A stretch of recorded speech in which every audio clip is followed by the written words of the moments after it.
성도님들을 주의 이름으로 환영합니다.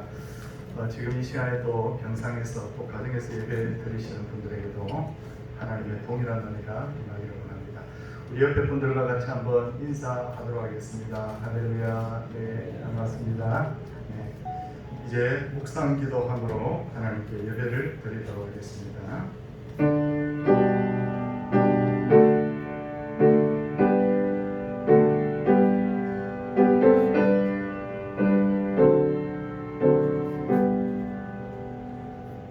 하나님은 영이시니 예배하는 자가 영과 진리로 예배할지니라. 아멘. 사도신경으로 우리의 신앙을 고백하도록 하겠습니다.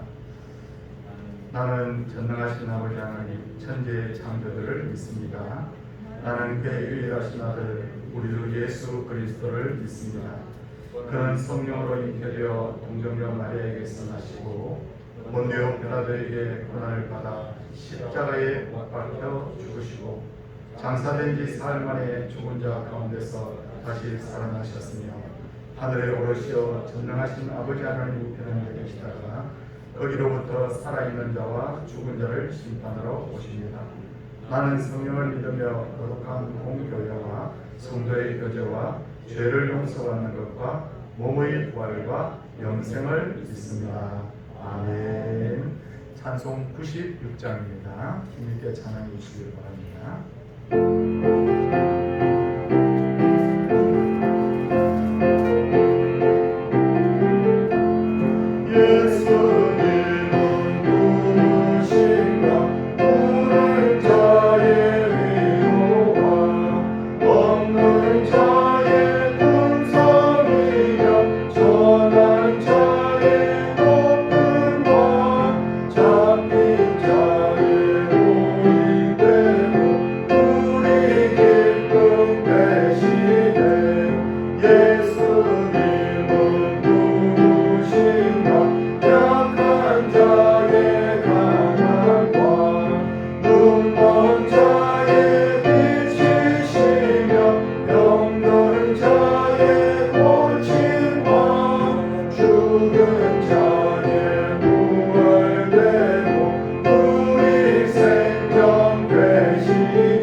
조성진 집사님께서 기도 인도하시겠습니다.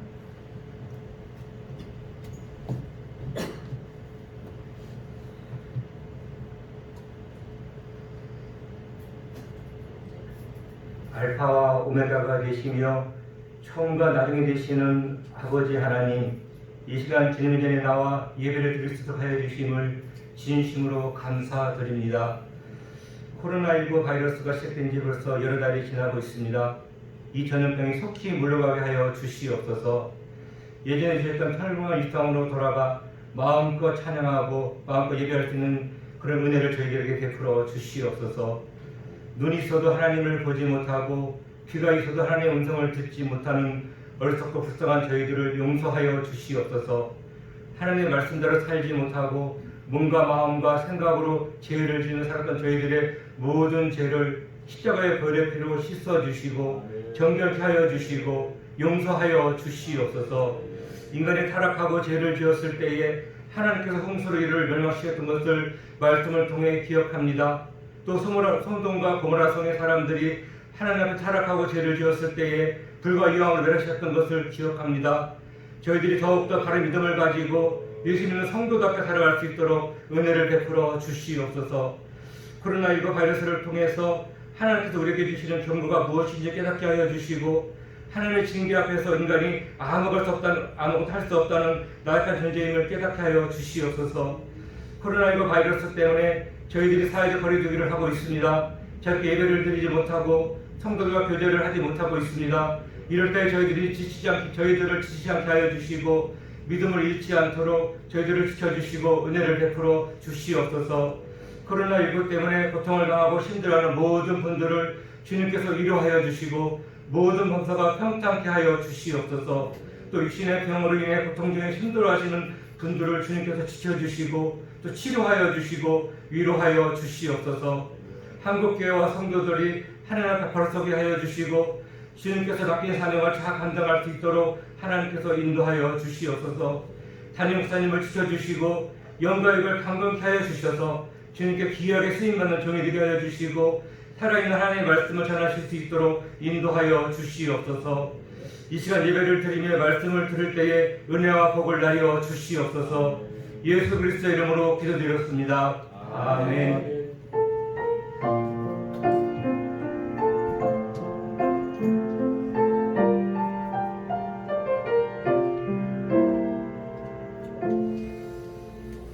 하나님의 말씀은 사도행전 1장 3절에서 4절까지 말씀입니다.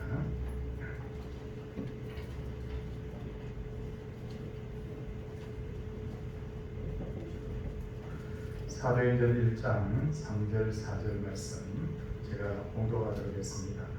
그가 고난받으신 후에 또한 그들에게 확실한 많은 증거로 친히 살아계심을 나타내사 40일 동안 그들에게 보이시며 하나님 나라의 일을 말씀하십니다. 사도와 함께 모이사 그들에게 분부하여 이르시되 예루살렘을 떠나지 말고 내게서 들은 바 아버지께서 약속하신 것을 기다리라. 아멘. 오늘 사실 우리 정인서 집사님 특송을 하시도록 계획이 되어 있었는데 아침에 그 안에 드는 분이 갑자기 양수가 터져가지고 그래서 지금 아이를 오늘 출산할 것 같아요. 그래서 목사님 급히 지금 병원으로 가고 있습니다 하고 연락이 왔습니다. 그래서 오늘 특송을 하지 못하게 됐습니다. 오순절, 오늘 우리 성령 오늘 강림주일인데, 오순절은 구약의 77절과 관계된 절기로서 구약의 77절은 출애굽기 34장 22절에 의하면 추수를 감사하는 축제의 날이었고, 신명기 16장 9절에 의하면 곡식의 낫을 내기 시작한 지 7주가 지날 때까지를 의미하는 날로서 여호와 하나님 앞에서 즐거움을 표시하는 그런 날이었습니다.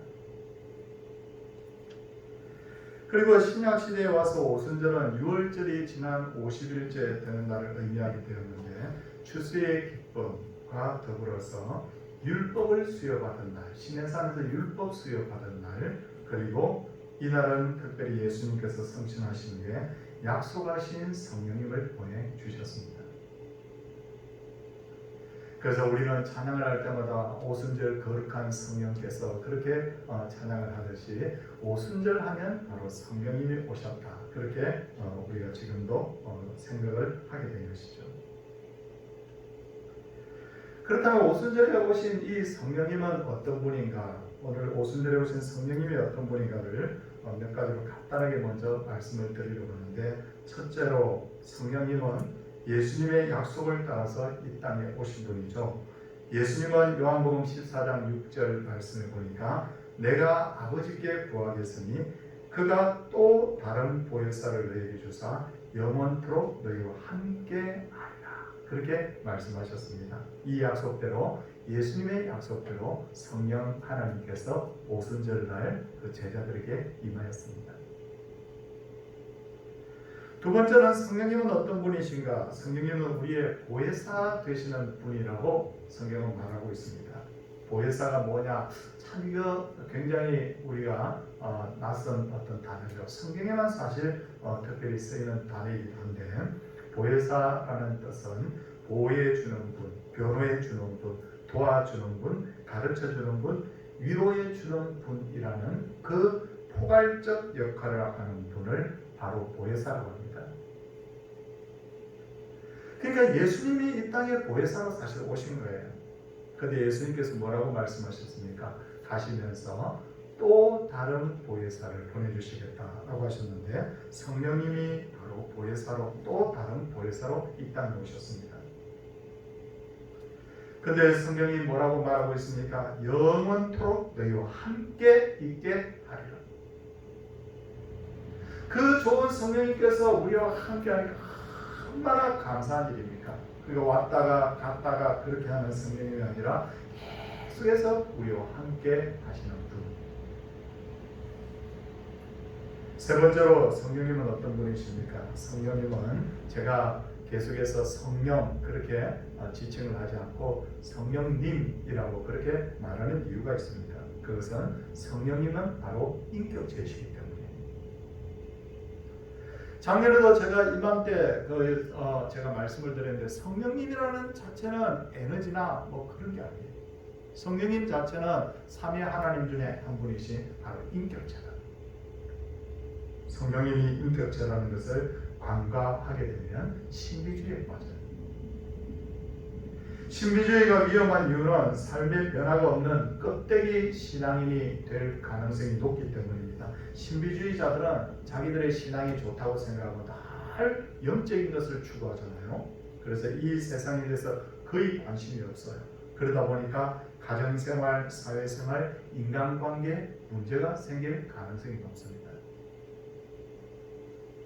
마태복음 7장 19절을 보면 예수님께서는요 아름다운 열매를 맺지 아니하는 나무마다 찍혀 불에 던지느니라. 그러니까 하나님만 찾는다고 해서 누구든지 주여 주여 한다고 해서 다 당신의 제자가 아니라는 거예요. 삶을 통해서 뭐가 나타나느냐? 열매가 나타납니다. 그리고 예수님께서는 또 이렇게 말씀하셨습니다. 나더러 주여 주여 하는 자마다 다 천국에 들어갈 것이 아니요 다만 하늘에 계신 내 아버지의 뜻대로 행하는 자라야 들어가리라. 성도님들, 그러니까 신앙은 어떻게 돼야 됩니까? 신앙과 생활은 분리가 돼서는 안 된다는 거예요. 그러므로 우리는 인격체이신 성령님을 우리의 마음에 모시고 우리의 삶 전체가 성령님의 지도를 받도록 해야 됩니다. 그래야 제대로 우리가 신앙의 열매, 생활의 열매를 맺힐 수 있기 때문에. 그렇다면 제가 지금 이제 성령님은 어떤 분이신가 세 가지로 말씀을 드렸죠. 첫째는 성령님은 약속을 따라서 이 땅에 오신 분이고, 두 번째는 성령님은 보혜사시고, 세 번째는 성령님은 인격체시다. 그렇다면 이 성령님으로 세례받고 충만하게 되면 어떻게 될까요? 과거 2000년 전에 예수님의 제자들이 좋은 본보기가 되는데, 예수님의 제자들은 성령으로 충만하기 위해서 제일 먼저 그들이 했던 것이 있는데, 그것이 뭐냐면 바로 성령님을 믿음으로 기다렸습니다. 사도행전 1장 4절 중간 부분 말씀 한번 보십시오. 뭐라고 말씀하고 있습니까? 예수께서는 제자들에게 예루살렘을 떠나지 말고 내게서 들은 바 아버지의 약속하신 것을 뭐하라고 했습니까? 기다리라고 했어요. 예수님이 성천하신 것은 예루살렘과 딱 마주 보이는 그 언덕진 산이 하나 있습니다. 이름이 감람산이에요. 예루살렘과 감람산의 거리는 1000m 채 되지 않습니다. 유대인들은 안식일을 철저하게 지켰기 때문에 안식일 날은 반드시 사람들이 그래도 걸어 다녀야 되잖아요. 그래도 회당에도 가고 그렇게 해야 되니까 걸어 다녀야 되지 않습니까? 그 규정을 정했습니다. 뭐냐면 2000규빗 이상은 걸어가면 그것은 여행이다. 1규빗이 얼마나 되느냐면 손끝에서부터 팔꿈치까지의 거리입니다. 45cm. 2000규빗이 얼마냐면 약 900m 정도 되는 거리예요. 그래서 900m가 넘는 거리는 걸어 다니면 안 되는 거예요. 안식일날. 근데 성도님들, 제가 오늘 성경을 여러 구절을 한번 보자고 드릴 텐데, 1장 12절 말씀 한번 보시기 바랍니다. 1장 12절 말씀 제일 끝부분에 보니까 이 산이 어디입니까? 감람산이죠. 12절 앞에 감람원 나오지 않습니까? 이 산은 예루살렘에서 가까워 안식일에 가기 알맞은 길이야. 성경에 되어 있어요. 이 말은 무슨 말이냐면 예루살렘에서 직선 거리로 900m가 안 되는 거리라는 거예요. 그런데 이 기다리면은 이 감람산에서 돌아와서 이제 예루살렘에서 막 기다리는데 성령 오시기를 기다리는데 기다림이라는 것은 반드시 뭐가 있어야 되느냐? 믿음이 있어야 돼요. 내가 누군가를 만나려고 할 때 그 사람이 늦어요. 근데 내가 그 사람이 올 것이라는 데 대한 믿음이 없으면 기다리지 못하죠. 예수님은 거짓말하는 분이 아니야. 반드시 예수님의 말씀대로 성령님이 오시는 거야. 제자들은 이런 믿음을 가지고 약 열흘간 기도하면서 성령님을 기다렸고 마침내 오순절에 성령님께서 그들을 찾아오셨습니다. 그렇다면 성령님이 임했을 때 어떤 변화가 있게 됩니까? 이걸 간단하게 여러 개로 제가 오늘 쪼개서 말씀을 드리려고 하는데 성령이 임했을 때 제일 먼저 나타난 현상이 뭐냐면 신비한 현상들이 나타났습니다. 사도행전 2장 2절 말씀 한번 보십시오. 찾을 것이 사실은 너무 찾기 쉽죠. 거기서 바로 거기니까. 호련히 하늘로부터 급하고 강한 바람 같은 소리가 있어 그들이 앉은 온 집에 가득하니. 하늘로부터 급하고 강한 바람 같은 소리가 있었다. 왜 이 말씀을 강조하고 있는가요? 그것은 바로 성령님은 하늘로부터 임하시는 영이라는 것을 강조한 거예요. 그리고 그 다음 구절 사도행전 2장 3절을 보면 마치 불의 혈처럼 갈라지는 것들이 그들에게 보였다라고 말하고 있습니다. 성도님들 막 가슴이 답답하고 일이 안 될 때면 우리가 흔히 뭐라고 말합니까? 하나님 한번 봤으면 좋겠어. 하나님이 내 눈앞에 한번 보기만 하면 내가 큰 힘이 될 텐데. 근데 바로 하나님은 영이시기 때문에 보이잖아요. 성령님도 보이잖아요. 성령님도 보이잖아요. 바로 지금 옆에 와 계셔도 내 마음속에 계셔도 성령님은 보이지 않습니다. 그런데도 성령님께서 불의 혀처럼 갈라지는 모습으로 제자들에게 임한 것은 그들에게 증거를 보여주기 위함이었습니다. 만일 성령님께서 이와 같이 눈에 보이는 현상으로 나타나지 않았다면 제자들이 가슴이 막 뜨거워져도 뭐라고 생각하겠습니까? 야, 우리가 너무 성령님을 기다리다 보니까 우리가 지금 혹시 착각하고 있는 거 아니야? 우리가 지금 공연이 너무 긴장을 하다 보니까 우리 마음이 뜨거워진 것처럼 그렇게 느껴지는 거 아닐까? 사실 예수님의 제자들은 굉장히 의심이 많은 사람들이었잖아요. 그런데 성령 하나님께서 불의 혀처럼 임하시는 것이 눈에 보여지니까 그것도 120명이나 되는 사람들에게 눈에 똑같이 불의 혀처럼 갈라지는 성령님의 그 모습을 보여주시니까 이들은 아무도 의심을 하지 않았던 거죠. 두 번째로 성령님이 제자들에게 찾아오시자 어떤 일들이 벌어졌습니까? 놀라운 회개의 역사가 일어났다. 회개의 역사가 일어났다.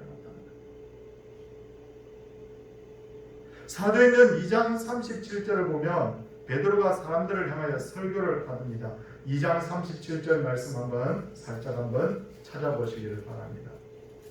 거기에 보니까 뭐라고 되어 있습니까? 그들이 이 말을 듣고 마음에 찔려 베드로와 다른 사도들에게 물어 이르되 형제들아 우리가 어찌할꼬? 라고 이렇게 탄식을 합니다. 예수님이 주님입니다. 예수님 아니면 천국 갈 방법이 없습니다. 예수님 아니면 죄사함 받을 방법이 없습니다. 라고 이 설교를 하니까 형제들아 마음에 찔러서 우리가 어떻게 하면 되겠느냐? 라고 했을 때 베드로가 뭐라고 합니까? 너희가 회개하여 각각 예수 그리스도의 이름으로 세례를 받고 죄사함을 받아. 그러자 이들은 모두 다 회개합니다. 그리고 예수님의 이름으로 세례를 받습니다. 이게 바로 성령 충만 받은 사람들의 모습이에요. 그렇다면 성도님들, 성령 충만 받지 않은 사람이 하나님 말씀을 들으면 어떻게 돼요? 당신은 죄인입니다. 당신은 회개해야 됩니다. 이렇게 자신의 죄를 지적받았을 때 어떻게 됩니까?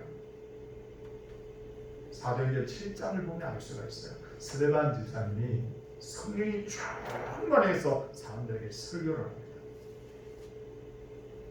스데반 집사님의 긴 설교는 구약을 요약한 거예요. 한마디로 구약을 요약을 했습니다. 그리고 스데반 집사님이 뭐라고 말합니까? 여러분 부형들이여 들으소서 라고 하면서 너희들이 바로 십자가에 못 박은 그 예수가 바로 그리스도야. 하나님의 아들이야. 너희들은 죄인이기 때문에 너희들은 반드시 회개해야 돼. 이 말을 했을 때 사도행전 7장 54절에 보니까 7장 54절을 보니까 그들이 이 말을 듣고 마음에 찔려 그를 향하여 이를 갈면서 스데반을 향해서 돌을 던져 그를 쳐죽였어요. 똑같은 회개의 복음을 전합니다. 베드로의 설교하고 스데반 설교하고 본질이 다른 게 하나도 없어요. 베드로 설교 들은 사람도 마음에 찔렸고 스데반 집사님 설교 들은 사람도 마음에 찔렸지만 베드로 설교 들은 분들은 마음에 찔려 형제들하고 우리가 어찌할꼬 라고 하면서 탄식하며 회개했고 그들은 예수 그리스도의 이름으로 세례받고 예수의 제자가 됐어요. 그런데 성령 충만함은 전혀 관계없는 사람들이 스데반 집사님의 회개의 복음을 들었을 때 이를 가려요. 왜 내 죄를 지적하느냐고.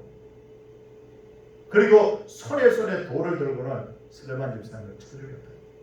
이게 성령 받은 자의 마음과 성령 받지 못한 자의 마음의 차이라는 거예요.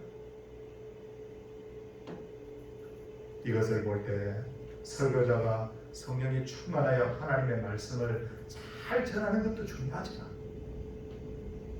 여기에 스데반 집사님 같은 분이 와가지고 설교를 한다 하더라도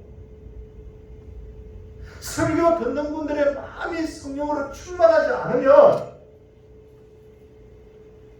그 설교가 은혜가 되는 것이 아니라 자존심 상하는 설교가 됩니다. 왜 나보고 죄인이라고 하느냐? 넌 죄인 아니냐고 이렇게 따져 묻게 돼요. 마음에 돌을 들게 된다는 거예요. 그래서 이제부터 주일날 교회에 오시면 설교자를 위해서 꼭 기도해야 돼요. 그 다음에 설교 듣는 분들을 위해서 기도해야 돼요. 그리고는 오늘 성경 본문이 어딘지를 미리 찾아보고 하나님 저에게 깨달음의 은혜를 주시고 하나님이여 회개의 영을 주시고 은혜의 영을 달라고 우리가 기도해야 돼요. 왜냐하면 내 마음에 성령으로 내 마음이 활짝 열리지 않으면 똑같은 복음을 들어도 거기에 대한 반응이 다르기 때문에 오늘 한국교회의 모습에 있어서 가장 부족한 게 뭐냐면 회개지 않습니다. 한국교회가 50년 전, 40년 전과 비교할 수 없을 정도예요. 성도님들의 수준도 굉장히 높아졌고 교회는 너무 환경적으로 너무 좋아졌고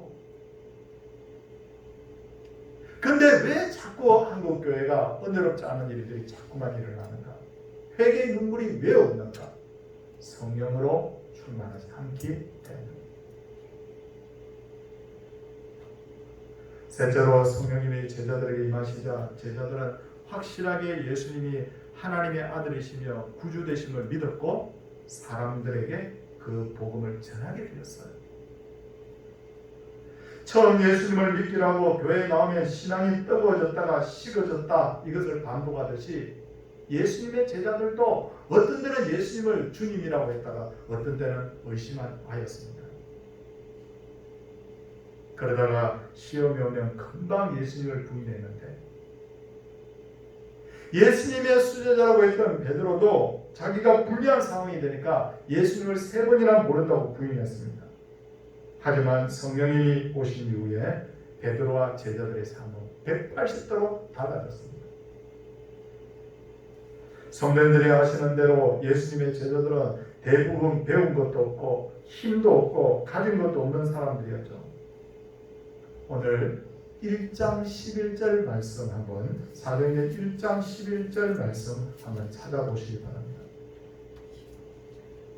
여기 보면 흰옷 입은 2사람이 등장하는데 사람의 형상을 한 천사로 보입니다. 근데 뭐라고 말합니까? 11절 말씀에 보니까 이르되 갈릴리 사람들아 어찌하였어서 하늘을 쳐다보느냐 라고 제자들에게 묻습니다. 예수님이 성천하시고 난 후에 그 천사들이 나타나서 갈릴리 사람들아 라고 불렀는데, 이 갈릴리 사람들이라는 말은 우리말로 하면 이런 거예요. 북쪽에 저기 이름도 없는 저 시골, 저 개마고원 정도 되는 거기 사람들을 가리키는 거예요. 이렇게 갈릴리 사람들이라고 불렀던 것 자체가 벌써 이 사람들이 배운 것 없고 힘없고 가진 것 없는 민초들이었다는 것을 나타내죠. 그런데 예수님께서는 이들을 사도로 세우시고 그들에게 땅끝까지 이르러 복음 전하라고 그들에게 사명 주셨어요. 그래서 제자들이 땅끝까지 복음 전했습니까? 아니죠. 제자들은 땅끝은 고사하고 스승이신 예수님이 잡혀가시는 것을 보고도 항의도 제대로 못하고 군인들의 눈을 피해서 숨기에 바빴어요. 그런데 성령이 임한 거예요. 성령님의 각인의 가슴이 임한 거예요. 오순절 성령님께서 그 급쟁이, 그 아무것도 할 수 없는 사람들의 가슴에 임한 거예요. 갑자기 마음에 담력이 생겼어요. 이후에 사도행전을 읽어보면 엄청난 일이 벌어지는데, 베드로가 사람들 앞에서 예수님이 주와 그리스도 되심을 설교합니다. 성도님들, 설교 하나 듣고 도대체 몇 명이나 예수 믿겠습니까? 그런데 이날 예수 믿는 사람이 엄청나게 많아졌어요. 3,000명이나 예수 믿게. 사람이 한 거 아니에요. 청산유수 같은 설교를 해도 사람 마음 하나 움직이기 힘든데, 베드로가 간단하게 복음을 전했는데도 불구하고 3,000명이 예수 믿고 회개하는 역사입니다. 그리고 안전뱅이를 꽂힌 후에 베드로가 다시 설교를 하자 남자만 5,000명이 있게 됩니다.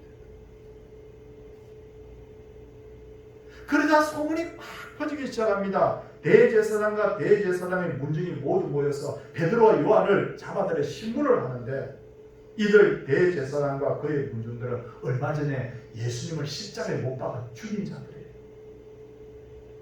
지금 베드로하고 요한하고 죽게 됐어요.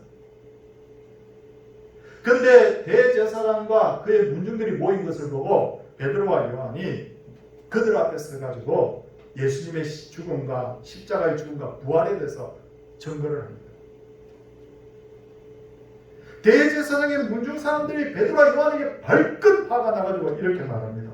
예수의 이름으로 말하지도 말고 가르치지도 말라. 예수의 이름으로 말하지도 말고 가르치지도 말라. 너희들 잘못하면 죽을 수 있어. 협박합니다. 그 말을 들은 베드로와 요한은 하나님 앞에서 너희의 말을 듣는 것이 하나님의 말씀 듣는 것보다 옳은가 판단하나 우리는 보고 들은 것을 말하지 아니할 수 없다고 합니다. 이렇게 믿음과 담대함이 생긴 것은 사람의 의지로 된 거 아니에요. 여기에 뭐가 전제가 되냐면 오순절 성령의 역사가 있었다는 거예요. 넷째로 성령님께서 제자들이 복음을 전할 때 할 말을 가르쳐 주셨습니다. 누가복음 12장 12절 보면 예수님께서는 제자들에게 마땅히 할 말을 성령이 곧 그때 너희에게 가르치시리라 이렇게 말씀하셨고, 요한복음 14장 26절을 보면 보혜사 곧 아버지께서 내 이름으로 보내실 성령 그가 너희에게 모든 것을 가르치고 내가 너희에게 말한 모든 것을 생각나게 하리라. 그렇게 말씀하셨습니다. 그리고 성령 충만한 사람은 오직 예수님의 가르침을 따라서 살게 됩니다. 중세시대 신앙적으로 보면 굉장히 타락한 시대입니다. 그러다 보니까 크고 화려한 성당을 짓기 위해서 어떻게 합니까? 면죄부를 파는데, 면죄부라고 우리가 흔히 이렇게 배워왔지만 요 근래는 면벌부라고 부릅니다. 그 면죄부는 죄를 없이 하는 것이 아니라 죄는 있지만 벌 안 받게 되는 티켓을 말하는 거예요. 그 티켓 한 장을 뭐 1억에도 팔고 10억에도 팔고 그렇게 해가지고 큰 성당을 지은 거예요. 중세시대에는 교황의 권력이 얼마나 센지 세상의 왕들도 교황의 제가를 받아야 왕이 될 수 있었어요. 교회가 엉망이었어요. 그런데 일단의 사람들이, 예수 잘 믿는 사람들이, 우리는 꼴도 보기 싫고 세상 돌아가는 게 다 싫어. 이 사람들이 저 산이나 혹은 광야에 가가지고 수도원을 만듭니다. 자기들끼리 모여서 신앙생활 하는 거예요. 유명한 수도원들이 굉장히 많습니다. 굉장히 많은데 이 수도원들이 신앙의 맥을 그래도 지켜온 것, 순수 신앙의 맥을 지켜온 게 사실입니다.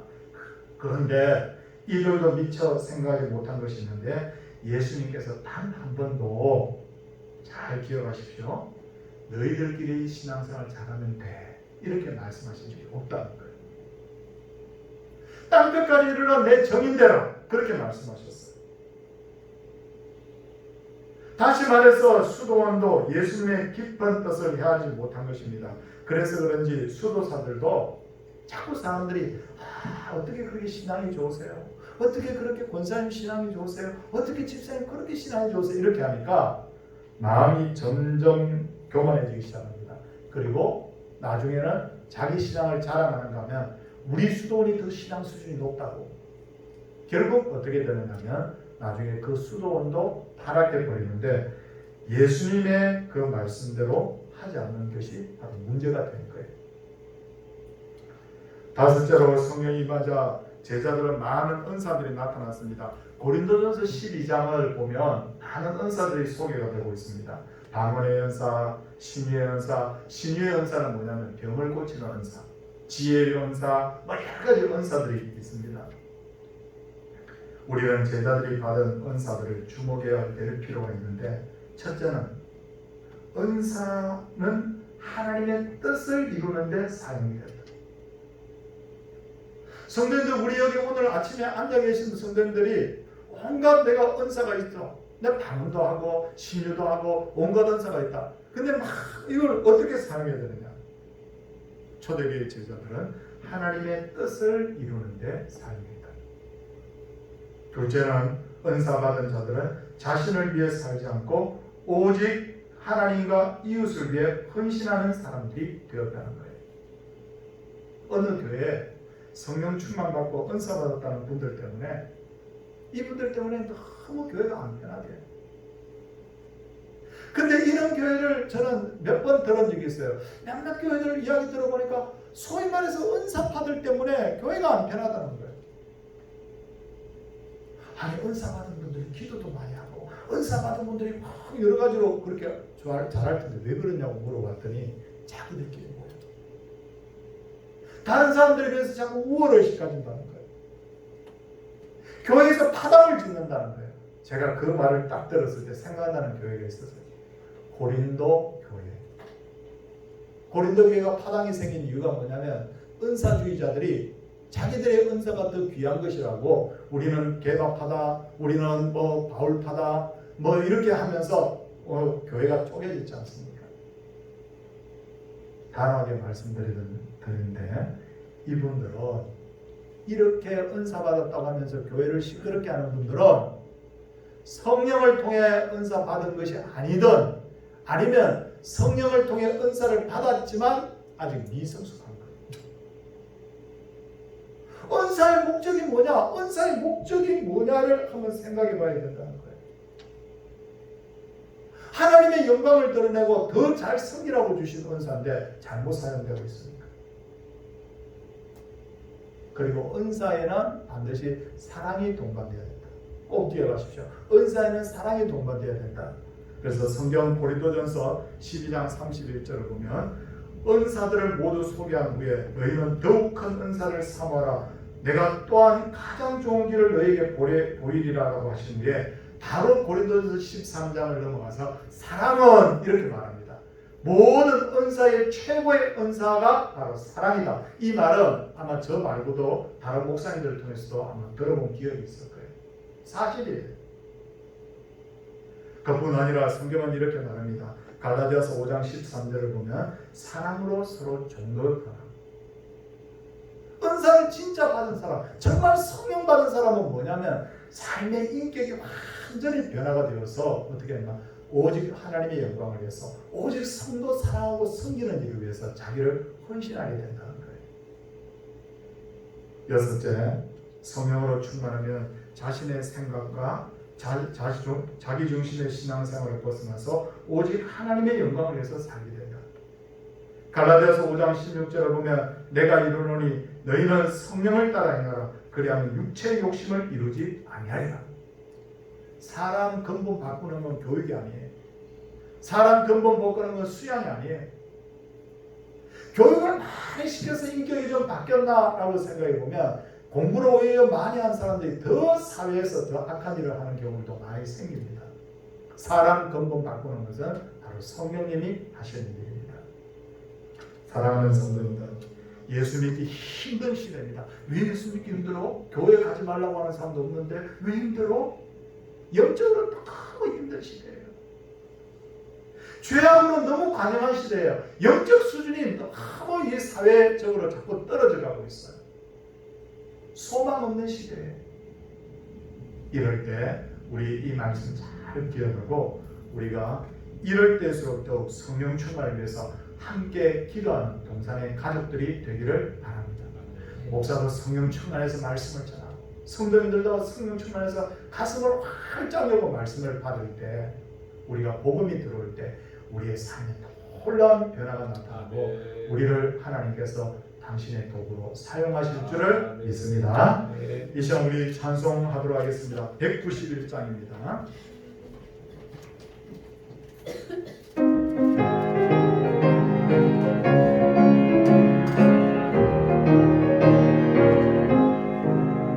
내가 내 기쁘게 순례의 길 행하는 주의 팔이 나를 안동함이요 내가 주의 근본을 받는 참된 미련 주의 영이 함께하리라 성령이 계시네 할렐루야 함께하시네 좋은 길을 걸으며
할렐루야 함께 하시네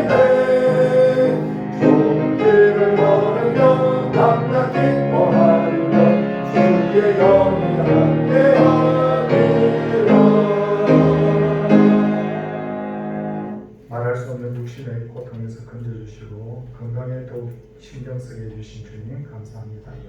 하나님 아버지 범사에 감사합니다. 범사에 감사드립니다. 범사에 감사합니다. 손을 모아서 기도하도록 하겠습니다. 주님 은혜 구합니다.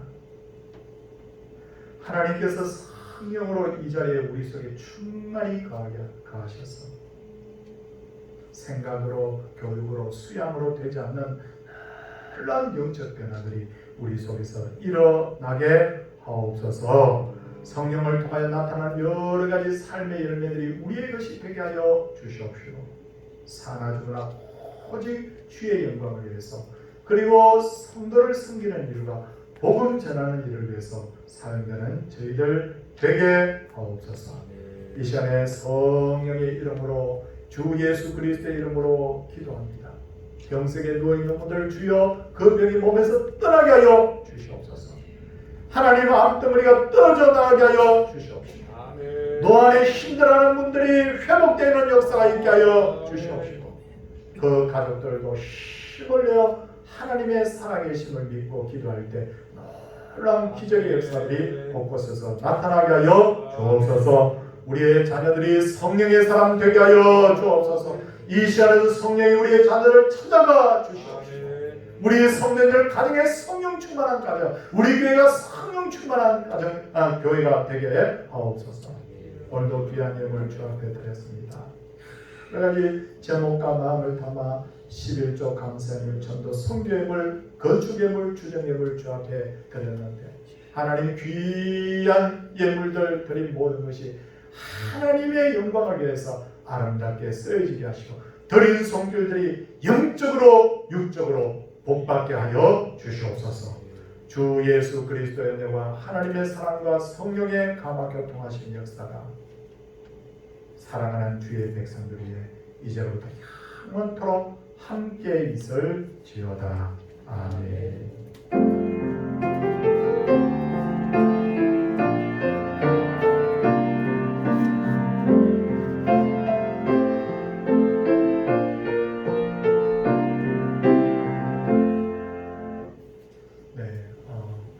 예배를 마쳤고요.